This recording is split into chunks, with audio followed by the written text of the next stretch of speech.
Guys, what's up? It's Frank the Lariat here with the Deacon of Doomsday himself, Killer Kross. How's it going, man? It's going very well. Thank you for having me. Yeah, absolutely, man. Thank you for finally, getting to meet you. And it was nice of you to let us do this today. In an hour, we're going to head over to the press conference for Bloodsport. Yep. Maybe you and Nick Gage might have a bit of a face-to-face or something like that out there. Are you looking forward to that? Have you met Nick in the past? I have never met Nick Gage before. I know all about him. He should know all about me. And, whatever's going to happen is going to happen. For sure. Looking forward to all of it. Sounds good. Yeah, I mean, when that match was announced, there was a lot of speculation. A lot of the other guys it could have been. A lot of people calling for Nick Gage, especially in this area. He's from around here. He's from like 10 minutes from the National Park, New Jersey. But the base for here is going to be pretty big. The base that follows you is always pretty big. I think that's going to get one of the best reactions tomorrow. I'm pumped for it. It's cool that you're excited for it. Maybe we'll see some face-to-face at the presser, like we said. Absolutely. I mean, the whole experience is going to be awesome for all involved. Yeah, absolutely. So, talking about Nick Gage, I was thinking about your last fight against Damian Boyd Jr. Yep. Now, the clash of styles between the two of those guys is a lot different. Sure. How do you think you would prepare? How have you been preparing on the short notice? It's only, 4 days ago? Yep. But on short notice, how are you preparing for him versus somebody like Damian Boyd? I live in a state of preparation, so doing anything out of the ordinary is not something I have to do because nothing I do is ordinary whatsoever at all. I'm preparing for multiple scenarios, like this match being called last minute is no different than any match that I will be having where the card could change. That's just the nature of what I do in professional wrestling. There could be a match that's promoted for 3 months, and then literally 24 hours before the guy missed his flight, somebody else has got to jump in. I'm ready for anybody and everybody, and I train for that. So I'm coming in very well equipped. A couple things to keep in mind: I do have a reach advantage, I have a weight advantage. And I'm not really entirely familiar with his background, but I'm sure he has a grappling background because he is a professional wrestler and he is legit as they come. So I'm expecting that he knows how to throw hands. I'm expecting that he knows how to stop things. I'm expecting that he can move and so forth. So he's not going to be extended any sort of luxury that I'm going to be overlooking him. That's just not going to happen. Sure. I'm going to use my weight. I'm going to use my leverage. I'm going to create angles. Whatever he gives me, I'm going to take, and I'm not going to give it back. Absolutely. We respect nothing less. Your fight last time out, like I said, against Damian Boyd was one of the best ones of the night, if not the best. The Barnett Suzuki, and you guys were probably the ones that got the biggest reactions online and from fans. That's awesome. It was well deserved. Jumping away from tomorrow, I just want to touch on the whole situation you got going on. I know you've talked it to death, and I'm sure it's a whole thing, but just looking past into the future, maybe 6 months down the line, 3 months down the line, who can really put a timetable at this point? But where do you see yourself, not maybe company-wise, but do you think you're settled in somewhere where you're starting to be on TV? Do you see yourself into a developmental system? I would love to forecast my future, and believe me, I'm not getting tired of talking about it because I'm living this every single day. So by all means, anybody who wants to talk to me about it, you can reach out and say hello. We'll talk about it to death. We'll never stop talking about it until it fucking goes away because the situation is ridiculous. And I'm being as civil and as cool about it as totally possible. And, there's a line that I have to walk, disparagement and so forth. I don't even want to elaborate on that. You can read into that as you will. But the situation is fucking bullshit. And everyone who is in on it knows it is too. And this whole entire thing is going to eventually come to light. And when people know exactly what's actually going on, when they figure it out, like I've said, not to be a broken record or redundant, people are going to be fucking mortified.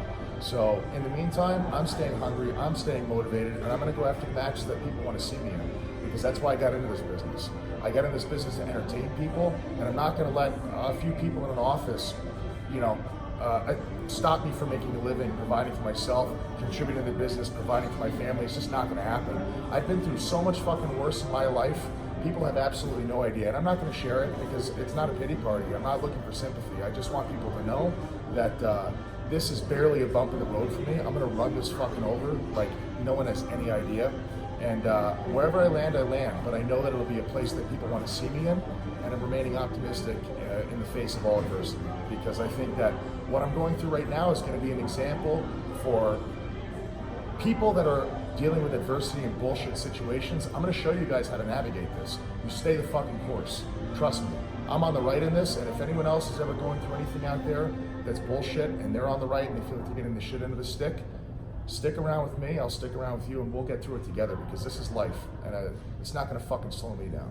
I love that, man. No, that's true. Thanks for being so real about it, and I think we all agree, and every one of us has your back, man.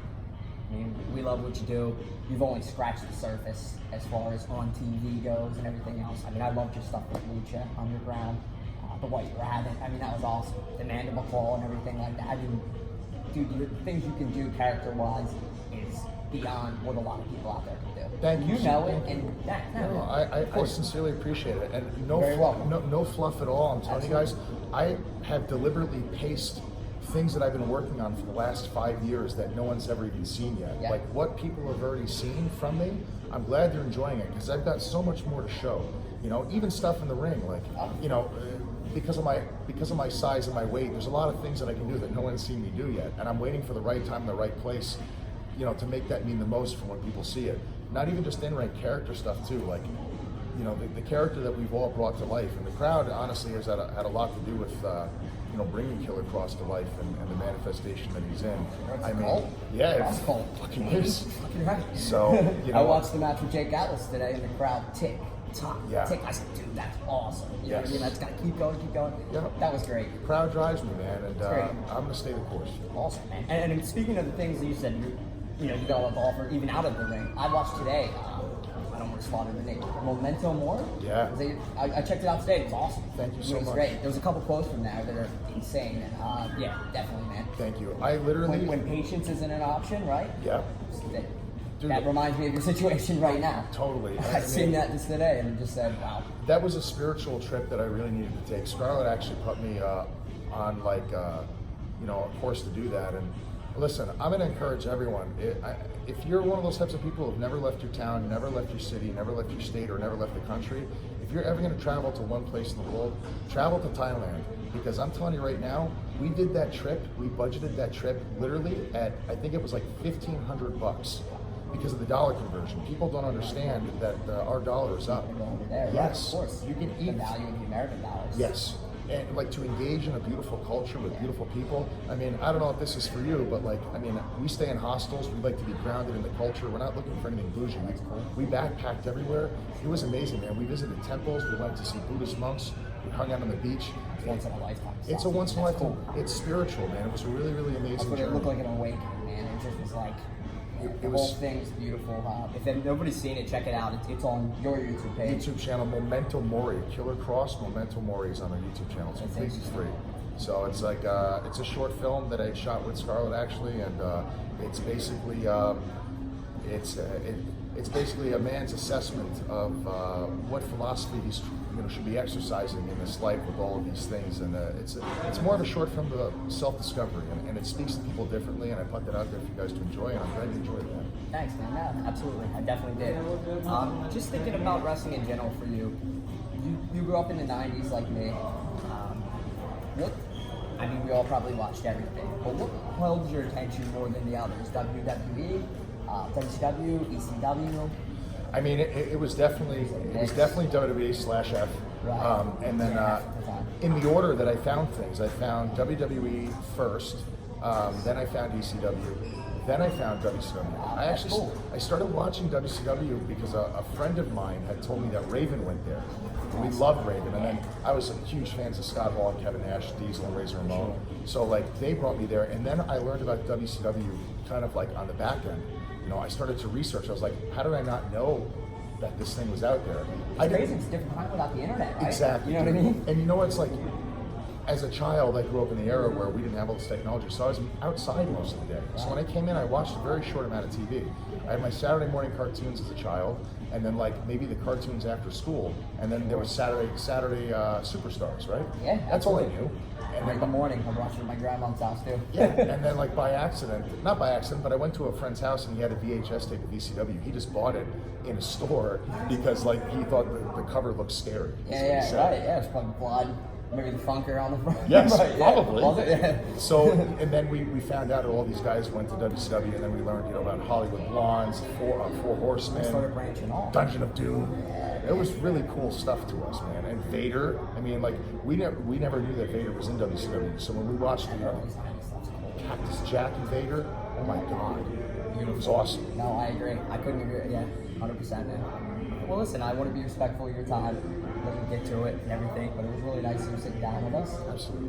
Hope to see you again, and good luck tomorrow against Nick Gage. Thank you so much, dude. Sincerely. Okay.